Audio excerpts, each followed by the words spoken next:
미드콘은 한국에서 처음 열리는 개발자 중심의 이더리움 블록체인 관련 컨퍼런스이고요. 개발자분들이 많이 오셔가지고 본인의 개발기라든지 연구하신 부분들 폭넓게 공유하면서 한국에서 개발자 혹은 뭐 연구자 커뮤니티를 좀 활성화시키는데 좀 많은 목표를 두고 있는 그런 컨퍼런스입니다. 가서 그 발표를 해보셨을 때 네네.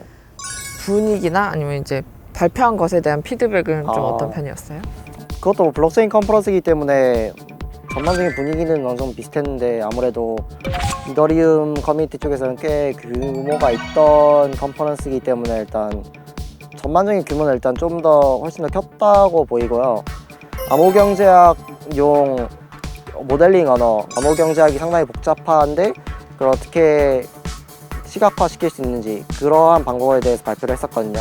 근데 에드콘에서도 이번엔 좀 실패가 좀 있었다고 생각되는 게 첫날에 이더리움 재단 사람들을 다 연사로 내놨거든요. 근데 이더리움 재단 사람들이 얘기하는 게 다 지금의 이더리움 2.0 그 정도밖에 없고 그거는 뭐 몇 달 동안 계속 누누이 계속 똑같은 얘기를 반복해왔던 거기 때문에 사람들이 또 이렇게 비행기 타고 여기까지 날라와서 그 컨퍼런스 듣고 있는데 첫날에 이더리움 재단 사람들이 또 똑같은 얘기하고 있으니까 실망을 많이 해서 얘기를 하지 말라고 했지만 해야 될 것 같아서 하자면 디코노미에 갔다 왔었는데 이제 갔다 온 거에 대해서 한 줄 평을 하자면 망하기 직전 유럽 귀족 사회 같다.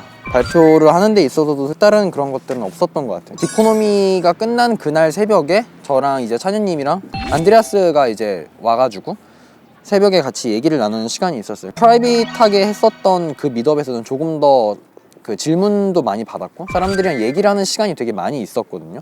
그 분들이랑 프라이빗하게 좀 얘기를 해보니까 과연 그 유명한 사람은 다 이유가 있구나라는 생각도 하긴 했었거든요.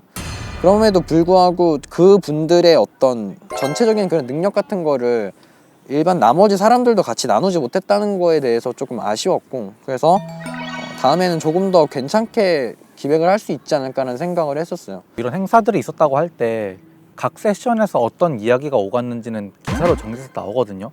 그래서 그런 기사들을 찾아보는 편이고 그리고 아까 티켓을 지원받았다고 얘기를 들었는데 지원받지 못하는 사람들이 있어요. 저 같은 그런데 디코노미 같은 경우는 연사들이 하는 말을 들으러 가려면은 티켓 값이 $299예요. 하나로 35만 원이 되거든요. 솔직히 투자자 입장에서는 35만 원으로 리플을 사겠어요, 정말. 짱이다. 리플.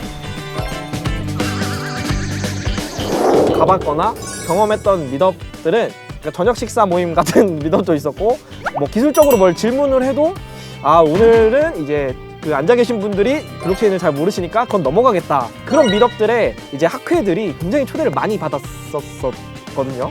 근데 초대를 해주시면 초대할 때는 코멘트로 뭐 CTO 누가 오고 뭐 개발이나 이런 내용들을 많이 얘기할 거니까 와서 많이 보고 공유하고 이제 의견을 나누면 좋겠다 해가지고 그래서 그 목적으로 갔는데 질문을 하면은 오늘은 그런 얘기는 못한다.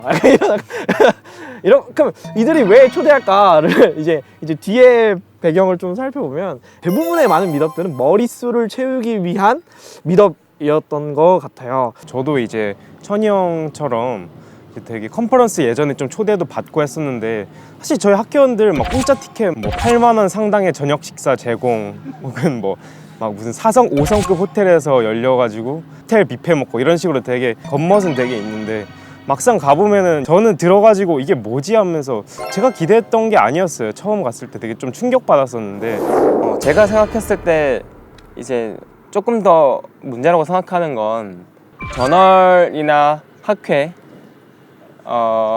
페이퍼를 내고 피어 리뷰를 받고 거기서 나오는 이제 그런 논문들을 가지고 발표 세션을 꾸려가지고 하는 학회들 같은 경우는 발표자들에 대한 신뢰가 좀 있죠. 근데 이제 보통의 블록체인 씬에서의 컨퍼런스들은 발표자들을 솔직히 믿을 수가 없어요. 외국에는 권위자라는 사람들이 있죠. 한국에는 사실 권위자가 별로 없는 것 같고 판단해 줄 수 있는 사람이 별로 없는 것 같고 또 신생 분야인데다가 너무 분야도 광범위하고 이제 여기에 들어온 지 저도 이제 올해가 2년째니까 오래되지 않았거든요. 그래서 누군가가 중간에서 이제 필터링을 해가지고 괜찮다 싶은 것들만 발표자로 세우고 하는 식의 어떤 컨퍼런스 있으면 되게 좋겠다라고 생각하고 있었어요.